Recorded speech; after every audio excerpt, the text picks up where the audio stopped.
à l'image du Maroc que nous devrions imiter. Alors qu'est-ce qui peut expliquer une telle différence de réussite entre le Maroc et la France? Très très bonne décision de couper les frontières. Moi je ne demande pas à rentrer en France. ما تنساوش الاخوان دعموا هاد لا فيديو بجيم باش تبان ريكوموندي الناس الاخرين ونبارطاجيو الافتخار ديالنا بالمغرب. يو يدي السلام عليكم، نتمنى تكونوا كاملين بخير، كاملين جالسين في ديالكم بسلام تام. ان شاء الله نخرجوا من هاد المحنه هادي. كونوا فقط متفائلين وايجابيين. بالنسبه لنا الجداد معكم جافين يوسف، مغربي مقيم بفرنسا وبالضبط سنازير. مرحبا بكم في هذه القناه هذه اللي كنبارطاجيو فيها الايجابيات، كنشروا فيها الوعي، كنبارطاجيو فيها السفر والاكتشافات والمغامرات، ايضا في الضحك والنشاط ولا بد منه.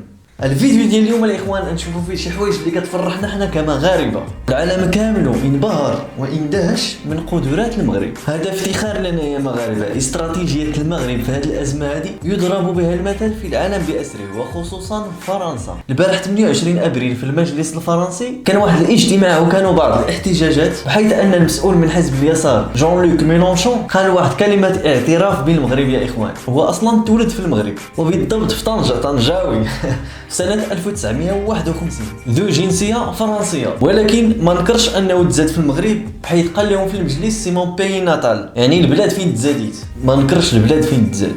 حيث قال نعم للمغرب جيد جدا، انه الوطن الذي ولدت فيه وهو يستحق الاعجاب من طرفكم. وكان كيهضر مع الوزير الاول وباقي الوزراء والنواب. Des réquisitions de la totalité de l'industrie textile pour qu'ils produisent les masques dont nous avons besoin, à l'image du Maroc que nous devrions imiter dans ce domaine parce qu'il parvient à cette performance. Oui, le Maroc c'est très bien, c'est mon pays natal et je pense qu'il mérite votre admiration. Le plan des Insoumis, nous l'avions préparé, Monsieur le Premier ministre, pour vous le soumettre et en parler avec vous.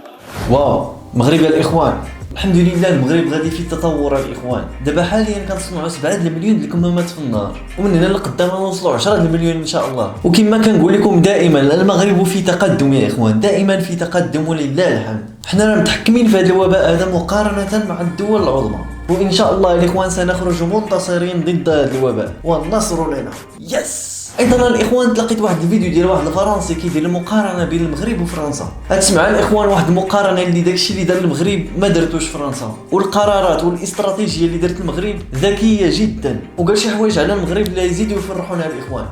Alors qu'est-ce qui peut expliquer une telle différence de réussite entre le Maroc et la France? Eh bien, ce sont d'abord des principes qui sont ceux de l'efficacité, de la souveraineté et de la liberté par rapport au lobby pharmaceutique. Premier cas au Maroc date du 2 mars dernier. Eh bien, figurez-vous que seulement 14 jours plus tard, le 16 mars, le Maroc ferme l'intégralité de ses écoles, collèges, lycées. Et seulement 18 jours plus tard, le 20 mars, il met en confinement général sa population. Je vous rappelle qu'en France, le premier cas de territoire national, c'était le 24 janvier. Et que 43 jours plus tard, le 7 mars, je suis sûr que vous vous en souvenez, le président Macron et son épouse Brigitte paradaient fièrement devant toutes les caméras de télévision du pays en montrant qu'ils se rendaient au théâtre à Paris. Et donc appeler les Français à continuer à vivre normalement et notamment à se rendre dans des lieux aussi bondés que les théâtres, alors même que l'épidémie était déjà en train de progresser de manière fulgurante dans notre pays. Efficacité, anticipation, ça s'est vu aussi sur les masques. Alors sachez qu'au Maroc, il n'y a jamais eu le mensonge d'État qu'on a connu en France. Jamais on a dit aux Marocains que le masque ne servait à rien ou que les habitants étaient incapables de le porter. Discours qui a été servi de manière incroyablement mensongère aux Français pendant des semaines et des semaines, on s'en souvient. Surtout, le Maroc s'est donné les moyens de ses ambitions. Il a rendu le port du masque obligatoire à l'extérieur le 7 avril, ce qui n'est toujours pas le cas en France. Et pour y parvenir, il s'est mis en situation de production maximale, de mobilisation générale, de vraie économie de guerre, ce que n'a jamais fait la France. Ainsi, aujourd'hui, le Maroc produit 7 millions de masques par jour. Et attention, on parle de masques chirurgicaux aux normes. Alors que le président de la République Macron a annoncé que la France produisait 8 millions de masques par semaine. Oui, mais le Maroc a mobilisé tout le monde. Il a mobilisé son artisanat, il a mobilisé son industrie. Aujourd'hui, vous avez 17 usines marocaines qui tournent nuit et jour pour fabriquer des masques. Et il prévoit d'arriver à une production journalière de 10 millions de masques. Dans le même temps, le Maroc a fait le choix de ne pas se fier simplement aux importations chinoises, ce qui a été la stratégie française et d'autres pays industrialisés. Ce qui fait que nous, aujourd'hui, on attend encore les fameux masques chinois qui n'arrivent pas, ce qui était une erreur. Il fallait se prendre en main, ce qu'a fait le Maroc. Souveraineté. Alors là, ça s'est vu clairement sur les frontières. Dès les 15 premiers jours de son épidémie, le Maroc a fermé l'intégralité de ses frontières nationales. وفعلا هذه المقارنه اللي دار هذا السيد معقوله 100%. المغاربه كرماء ولله الحمد، وداكشي اللي كنسمعوا هاد الايام من الذباب الالكتروني كامل كذوب. حنا كنبينوا بالافعال ماشي بالاقوال. كاع السياح الحاصلين في ارض الوطن كاع المغاربه كيتطلعوا فيهم الاخوان عن طريق جمعيات ومبادرات ديال الخير. السلطه حتى هي كتعاون. شكرا شكرا شكرا شكرا لاي واحد ساهم وساعد هاد السياح الحاصلين في المغرب، ما كرهوش كاع يبقاو هما في المغرب. Très très bonne décision de couper les frontières. Moi je ne demande pas à rentrer en France.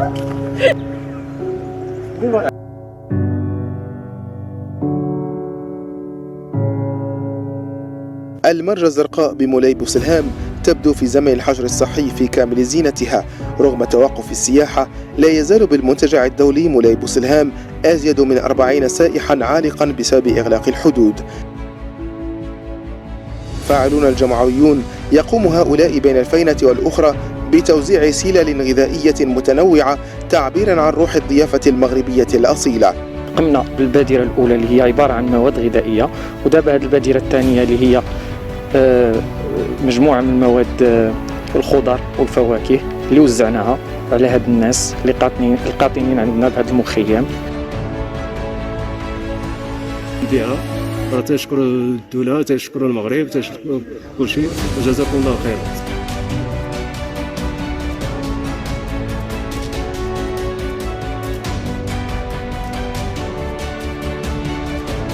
Très très gentil à vous. Et on va faire un...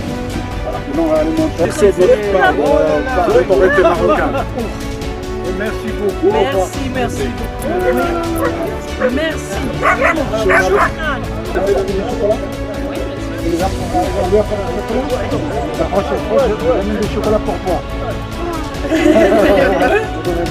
Oui, c'est vrai.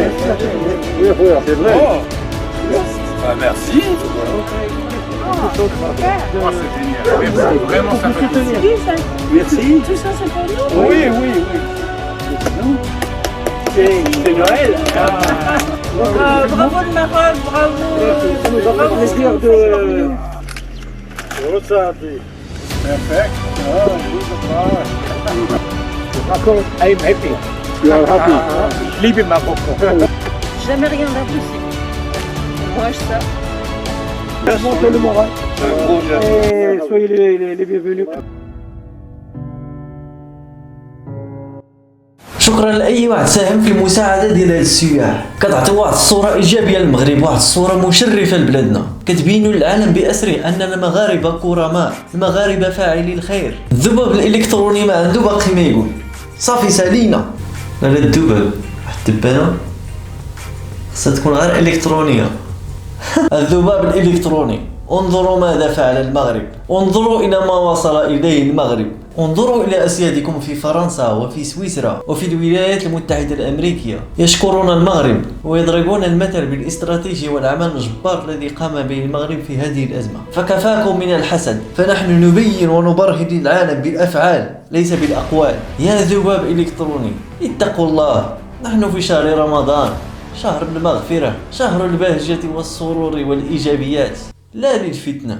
فنعاودو نشكروا جلالة الملك محمد السادس نصره الله على المجهودات اللي كيبذل. شكرا للحكومة، شكرا للسلطة، شكرا للدولة، شكرا للأطباء والممرضين وكاع رجال ونساء القطاع الصحي، شكرا لرجال النظافة، شكرا للفلاحة، شكرا للسائقين المهنيين، شكرا للناس القطاع الصيد البحري، شكرا لأي واحد خدام في هذه الأزمة هذه لصالح الشعب وصالح الوطن. فلهذا كونوا ايجابيين ومتفائلين، وهذا الوباء هذه سالي ان شاء الله. نرجعوا لواحد الحياه ديال التقدم الاخوان، واحد الحياه ديال الوعي، واحد المغرب في ترتيب عالي بين الدول العظمى، وهذا شرف لنا وافتخار لنا ومغاربه ونفتخر.